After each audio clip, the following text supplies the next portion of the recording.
Praise the Lord. கர்த்தர் நல்லவர், அவர் ஒருபொழுதும் தவறு செய்ய மாட்டார். எனக்கு பிரியமான தேவ ஜனமே, மரியாள் தன்னை விட்டு எடுபடாத நல்ல பங்கை தெரிந்து கொண்டாள் என்று சொல்லி லூக்கா 10:42 சொல்லுகிறது. தேவையானது ஒன்று என்று ஆரம்பிக்கிறது. எனக்கு அன்பானவர்களே, இந்த உலகத்திலே தேவையானது ஒன்றுதான். தன்னை விட்டு எடுபடாத நல்ல பங்கு இயேசு என்று அறிந்து அதை அவள் தேடினாளாம். இந்த உலகத்திலே நாம் இயேசுவை தவிர்த்து அவர் நம்முடைய வாழ்க்கையிலே அருளுகிற ஆசீர்வாதத்தை, சமாதானத்தை, சந்தோஷத்தை தேடிக்கொண்டிருக்கிறோம். எப்படி நம்ம வாழ்க்கையில சந்தோஷம் வரும், எப்படி என்ன செய்தால் நிம்மதி வரும், என்ன செய்தால் பணம் சம்பாதிக்கலாம் அப்படின்ற எண்ணத்தோடு நம்ம முக்கியமானதை விட்டு மற்ற எல்லாவற்றையும் தேடிக்கொண்டிருக்கிறோம். அதனால தான் இன்னும் சம்பூரணமான ஆசீர்வாதத்தை நாம் பெற்றுக்கொள்வதில்லை, சம்பூர்ணமான சந்தோஷத்தை பெற்றுக்கொள்வதில்லை.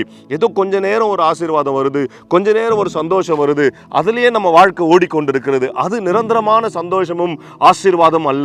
உங்க வாழ்க்கையில நிரந்தரமான சந்தோஷம் வர வேண்டுமானால் இயேசு நல்ல பங்காய் உங்க வாழ்க்கையில இருக்க வேண்டும். இயேசு தான் ஒரு முக்கியமான ஒரு பங்காகும். Jesus must be the first share in your life. இயேசு தான் ஒரு முக்கிய பங்காய் உங்க வாழ்க்கையில இருக்க வேண்டும். என்னாகும் புஸ்தகம் 18:20 ஆண்டவர் ஆரோனிடத்தில் சொல்லுகிறார், நானே உன் பங்கு என்று சொல்லுகிறார். எனக்கு பிரியமான தேவ பிள்ளைகளே, நீங்கள் ஆண்டவரை நேசிக்கிறவர்களா இருந்தால், ஆண்டவர் பட்சத்தில் இருக்கிற பிள்ளைகளா இருந்தால், அவர் தான் உங்க பங்கு. இயேசுவே நம்ம பங்கா இருந்தா இந்த உலகத்துல நமக்கு என்ன வேணும் சொல்லுங்க பார்க்கலாம். அவரே என்னுடைய ஷேரா இருந்தா இந்த உலகத்துல என்ன ஷேர் வேணும்னு சொல்லி பாருங்களேன். என் அன்பான தேவ பிள்ளைகளே, God is your share and God is your part. ஆண்டவர் தான் உங்களுடைய பங்கா இருக்கிறார். உங்க வாழ்க்கையில உங்க வீட்டுல சொத்து கொடுக்கலனாலும் பரவாயில்லை, உங்க வாழ்க்கையில எந்த காரியம் இழந்து போனாலும் பரவாயில்லை, இயேசு உங்கள் பக்கத்தில் இருந்தால், இயேசு உங்களோடு கூட இருந்தால், நிச்சயம் நீங்கள் எதை இழந்து போனீங்களோ அதை நாளத்தனையா பெற்றுக்கொள்வீங்க. ஏன் 100 கூட பெற்றுக்கொள்ள முடியும். இந்த நாளிலே உங்களுக்கு தேவை இயேசு தான். தேவையானது ஒன்று, அது இயேசு. ஹல்லேலூயா. ஒருவேளை நம்ம ஜெபிக்கலாம், ஆசீர்வாதமா தேடி போகலாம், ஆண்டவர் நமக்குள்ள இல்லை அப்படின்னா, நான் ஜெபிக்கிறேன்னு ஆண்டவர் எப்படி இல்லை அப்படின்னா, நம்ம ஜெபிக்கிறோம் எதுக்காக தெரியுமா? ஒரு ஆசீர்வாதம் வேணும்னு ஜெபிக்கிறோம், நம்ம ஜெபிக்கிறோம் ஒரு வீடு வேணும்னு ஜெபிக்கிறோம், ஒரு சமாதானம் வேணும்னு ஜெபிக்கிறோம். ஆனா இயேசு என் பக்கத்துல வேணும், எனக்கு எல்லாம் இயேசுவே நீர் தான் எனக்கு வேண்டும் என்று நம்ம ஜெபிக்கிறோமா? நீங்க அப்படி ஜெபித்து பாருங்க, நல்ல பங்க தேடி பாருங்க, இதையெல்லாம் உங்க கூட வரும். பாருங்க, சக்கரை இருக்குதுன்னா எறும்பு என்ன பண்ணும்? தேடி வரும்.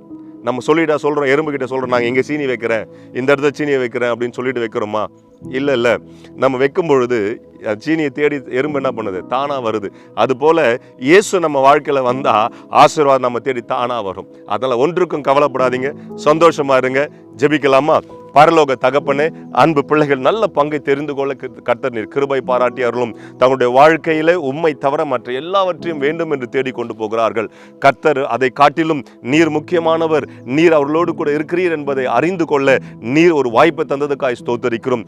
நீர் அவருடைய வாழ்க்கையில் ஒரு நல்ல பங்காக இருந்து எதெல்லாம் இழந்து போனார்களோ அதை பெற்றுக்கொள்ள கர்த்தர் கிருபை செய்தருளும். நாமத்தை மகிமைப்படுத்தும் இயேசுவின் நாமத்தில் ஆமென், ஆமென், ஆமென். தேவையானது ஒன்று, இயேசு தான் நல்ல பங்கு. சரியா? உங்க வாழ்க்கையில தோல்வியில கர்த்தர் ஜெயத்தை வச்சிருக்கிறார்.